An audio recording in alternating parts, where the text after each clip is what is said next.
Hello everyone, it's Aislinn here. Welcome back to my channel if you are returning, and welcome if you are new. We are currently just about 8 a.m. on May 12th, and this is going to be a 24-hour readathon, which I plan to start at 8. I am hoping to go straight, but I mean, if I have to sleep, then I have to sleep. We'll see what happens. I'm gonna start off with, of all the books in my TBR, this is the one I'm probably the least excited about. I mean, I want to read it. It's not that I don't think I'll like it. I don't think it's the most exciting title that I have. So I'm gonna start with this one, and I'm either gonna DNF it or finish it. And if I DNF it, then I'll go on to something else. It's kind of my thought with this, you know, start off weak and potentially go strong. So yeah.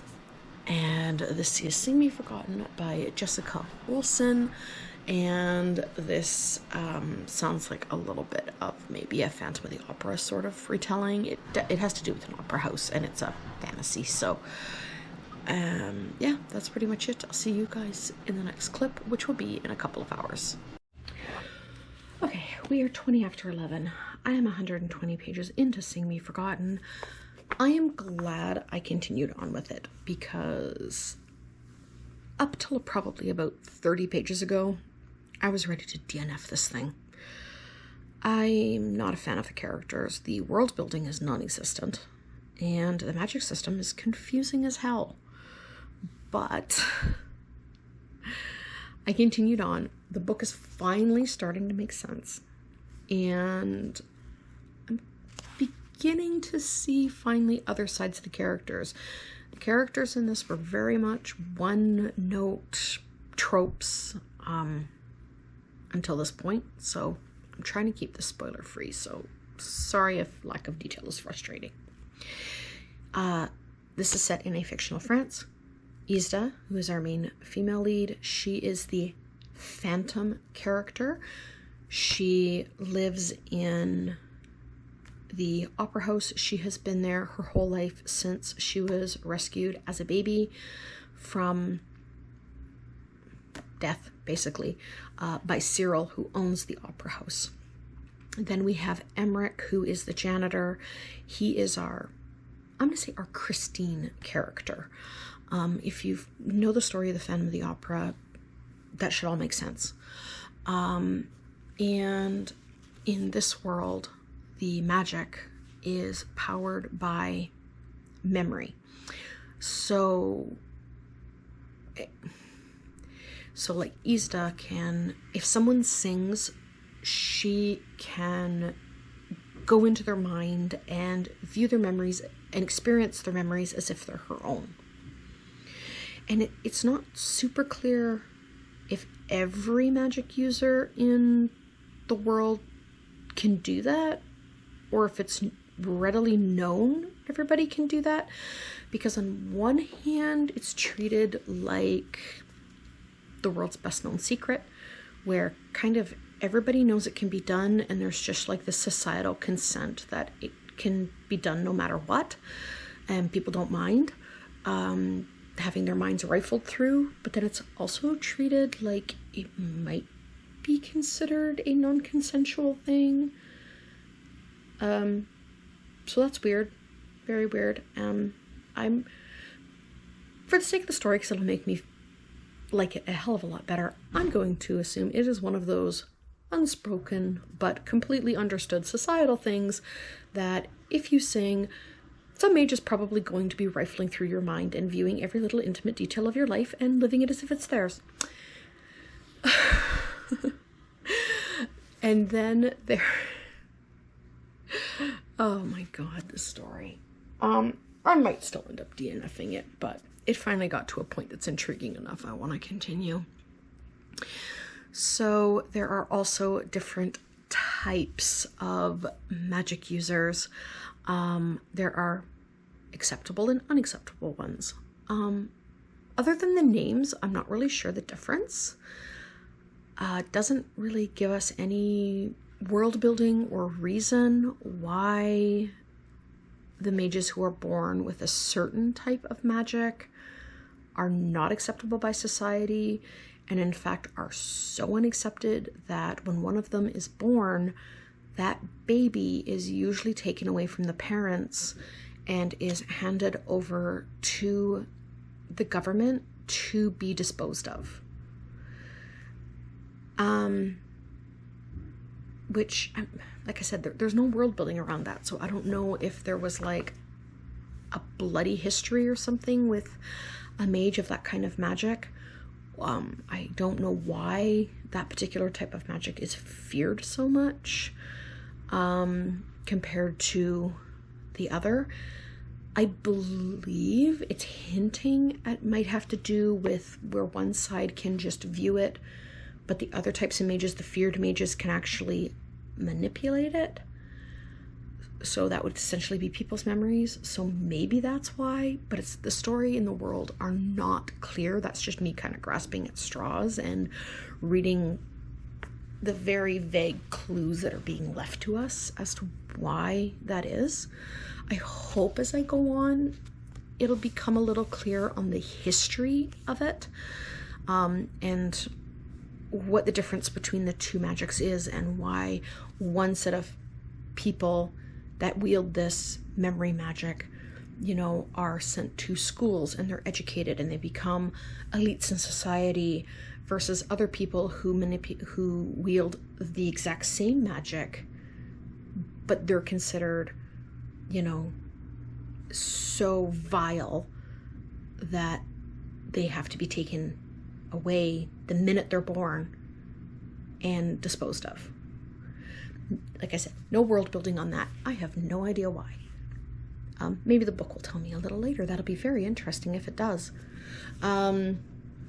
So, yeah, kind of to a point of a story now where I don't think Cyril, the owner of the opera house, is all who he claims to be, or is anything. I don't think he's the benevolent, kind force that he's been portrayed as throughout the book.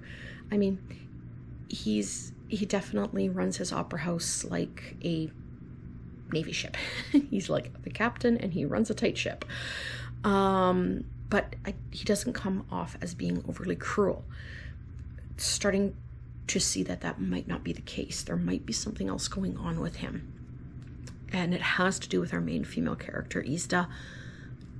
And Ista she doesn't, because she never had parents, she doesn't really understand the word like father, but to her, he is basically her father. He saved her when she was thrown away as a baby because of what she is, and has raised her and has been very caring and kind to her and has taught her everything she knows. So, but we're starting to see that there's a little bit of manipulation going on there, I think, and that's really what's intriguing me and what's keeping me in the story so far. So yeah, that's kind of where it is without getting too spoilery. I'm going to continue on with it, and I will be back with another update in a little while. Bye. Okay, we are almost 3 o'clock. I finished this probably about an hour ago. And then I had to take a stretch break anyway and gather my thoughts on it, because I'm still not sure exactly what I read.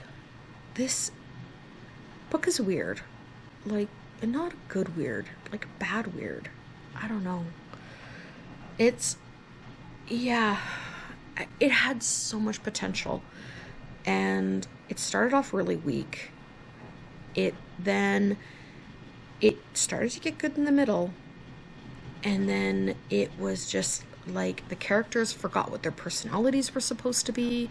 The world building, which was very minimal to begin with, started to fall apart.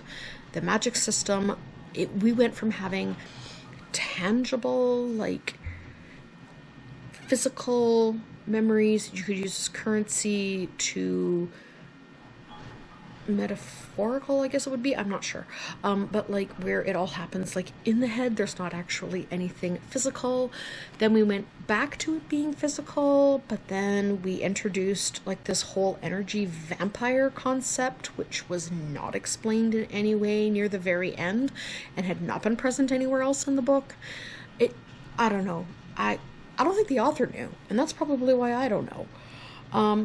Yeah, this book's a hot mess. This book is a hot mess, and I don't know if I should have DNF'd it, and I didn't, and now I'm kind of mad about that. And I'm just going to say that an actual good Phantom of the Opera retelling is Roseblood by A.G. Howard. Most of A.G. Howard's retellings are actually pretty good, but that one, if you want like a Phantom of the Opera specific one, I read it several years ago, so I don't remember all the exact details, but I know that it was good. You could feel that Phantom of the Opera inspiration, but it was all its own thing in a good way. This tried too hard to be Phantom of the Opera without being outright plagiarism, and didn't do it well. And I'm just going to leave it at that, because I don't even know. I don't even know what to think of that. It's been an hour and I still don't know. I'm going to go on to one of the books on my TBR that I was most excited about, because after reading this mess, I want something that I think is actually going to maybe not put me in a reading slump. So, God, I hope this is good. It is Dustborn by Erin Bowman. This is a YA sci-fi, and it kind of strikes me as like space cowboys. Okay, it strikes me, at least the synopsis, very space opera meets Wild West. And that's all I'm going to say right now, because I'm going to try and go into this as blind as I can. Yeah, that's it. I'm going to get into reading this, and I will be back with an update in a little while. And, 0 stars. Just 0 stars. Because I think some people like to know what book ratings are in videos. That's my rating for that one. Negative stars if I could do it, but I can't. Alright, that's it for this clip. Bye! Okay, so we are 9 o'clock, and I am a little over halfway through. I took the dust cover off Dustborn. So yeah, I'm 215 pages in, and so far I am really, really enjoying this one. It's definitely got like a dystopian, I think I mentioned this before, dystopian, almost like a Mad Max sort of feel, without, being as gory as Mad Max. But like with like desert wastelands and individual city-states, and then all the little nomadic tribes, and that it's got a very rich world, and I can't wait to find out how it ends. So I'm actually going to probably make myself a tea here and settle in. I hope I can finish this tonight. And then after this, I don't know what I'm going to do. I may swap over to a book that I have both a physical copy and an audiobook for, because then maybe I could do some stitching or something while listening to an audiobook, but then also read the physical when I'm not doing some crafting. I don't know. I'm going to sorry, my dog just really, really wants attention right now. Here, I will. One moment, I'll show you this. Alright, this is my baby. This is Rebel. You might remember him from other videos. You might also remember his sister, Ruby. Ruby, unfortunately, had cancer and passed away last year. She was only 2.5 years old. Still a little bit of a raw spot there. So he's the only one left, but he's finally adjusted to being an only dog. But he is a little needy. So when he wants attention, this is what he does. He just crawls right in. So anyway, I'm going to get back to reading and cuddling this big boy. And he's Rebel. I will see you guys in the next clip. Okay, we're 11:45 and I just finished Dustborn. I really enjoyed this one. It is a standalone, which thank God, because I didn't really want to start another series.